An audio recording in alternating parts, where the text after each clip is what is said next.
95% of you watching this video right now are consuming a food that is absolutely killing your testosterone levels. Aspartame. Now this is something you want to avoid at all costs. It's basically chemical castration. So what is aspartame? It is an artificial sweetener, predominantly used in diet sodas. Why is it so bad? Aspartame affects the Leydig cells, which then induces a considerable decrease in testosterone levels. Research has also shown that aspartame can reduce sperm count and can cause DNA damage to sperm. Avoid that crap.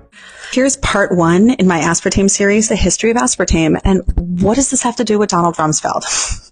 I know a lot of Gen Z and whatever might not be familiar with who Donald Rumsfeld is, but he was our previous Secretary of Defense under the Bush administration. Had this big faux pas.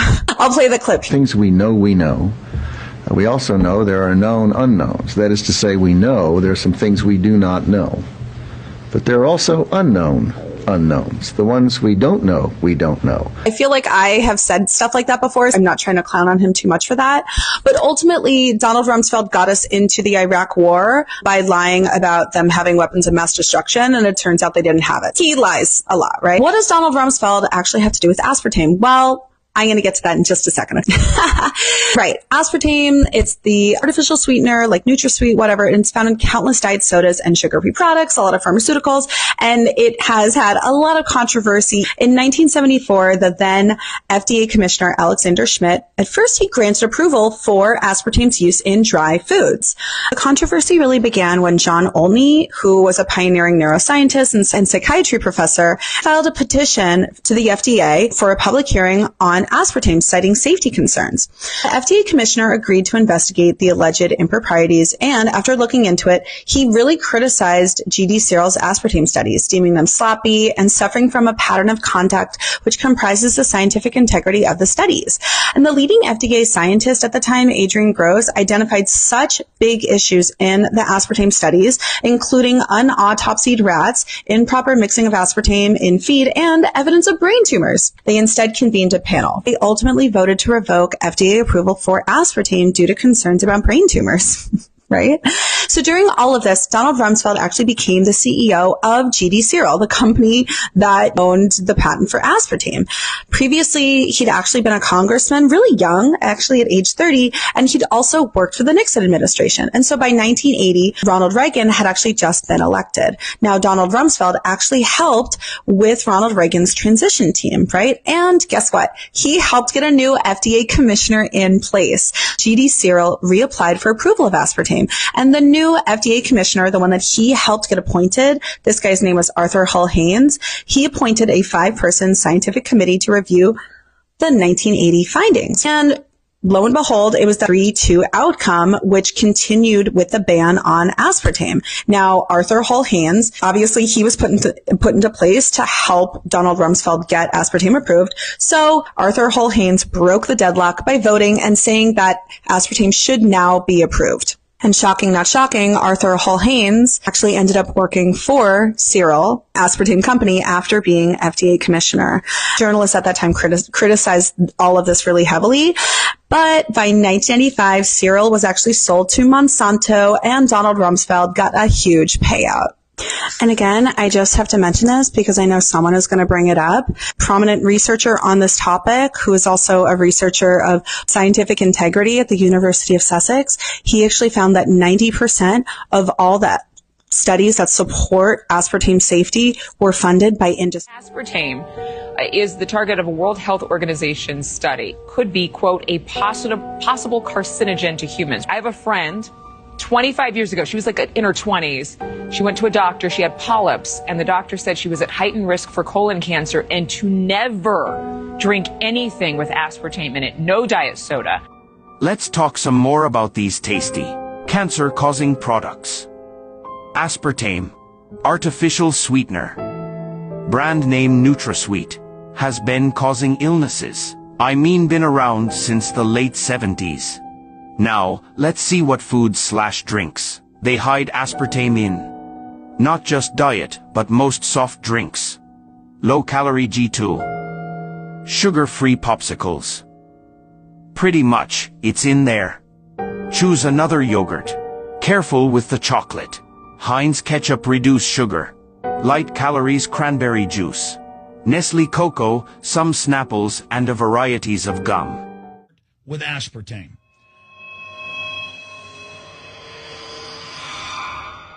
You cannot go to the grocery store now and buy any type of even regular sugar gum that hasn't had aspartame added to it.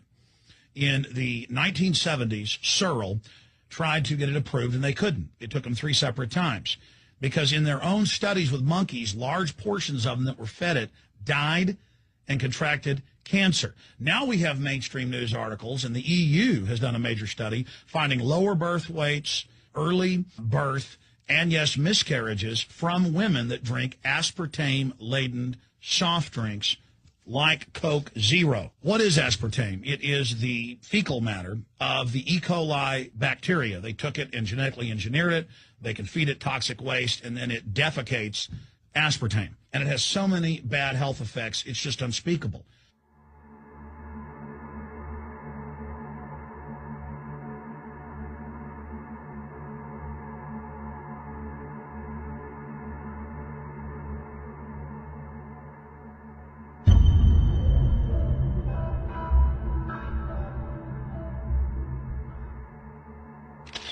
This is being done by design. It's also very, very addictive.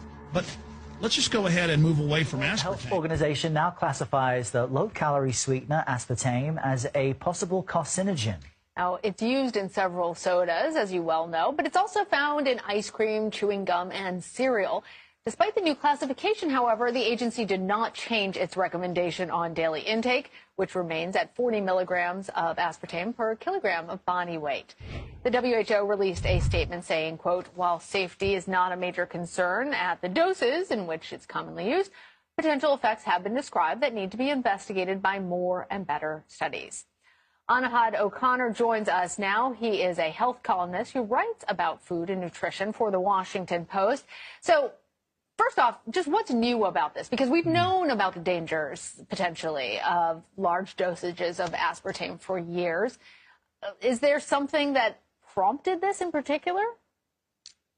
Yeah, so there's been decades of rumors and speculation and concern about aspartame, and in particular its risk to cancer. But there have been a couple new studies of late, some observational studies and some animal studies that have raised new concerns. And so the World Health Organization decided to take another fresh look at aspartame. And there's actually 2 committees at the World Health Organization that ruled in with sort of conflicting opinions. IARC is one agency that said that aspartame has the potential to cause cancer, specifically liver cancer. And then another expert committee on additives said that it actually doesn't seem to cause any potential harm, and it seems to be safe. So conflicting opinion there.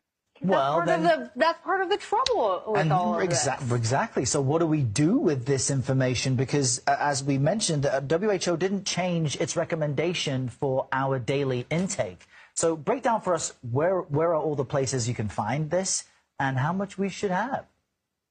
So aspartame has been around for decades, and it has really exploded in our food supply, in part because there's so much concern about added sugars or, real sugars in food. So companies have been taking sugar out of food and replacing it with artificial sweeteners like aspartame. And so you can find it in the mainstays like Diet Coke and Diet Pepsi and Diet Root Beer, but also even toothpaste and puddings and popsicles, and it's in essentially 95% of all sweetened beverages, all these diet drinks. And so anything labeled low sugar or low calorie or sugar free may actually contain aspartame or another artificial sweetener.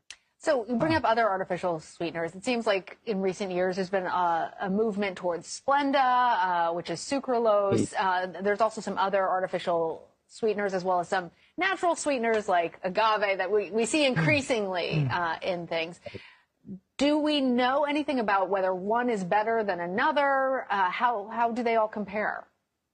Yeah, so I think there's a few things to take away here. So number one, the World Health Organization earlier this year actually said that, the reason most people turn to artificial sweeteners is because they're low or zero calorie, and they do it in part to help control their weight. But the World Health Organization said that there's really no good evidence that these things actually help you control your weight. And there's potential for, harms.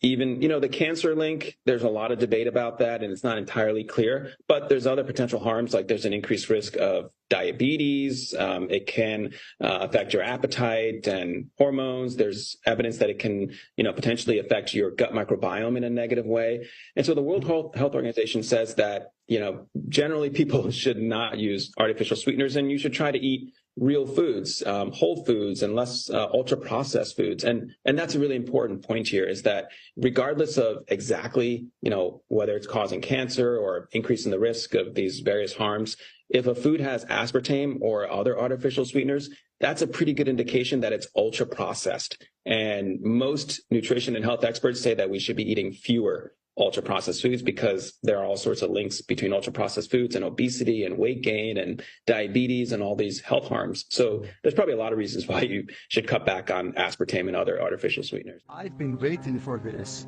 Remember 2 years ago I told you stop having Diet Coke?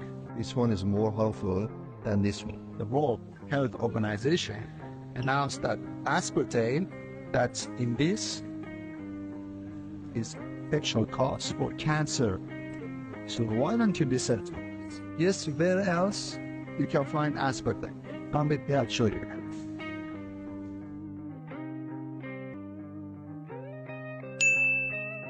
It's the gum that you chew on my picture. You want to know where else you can find it? Come with me.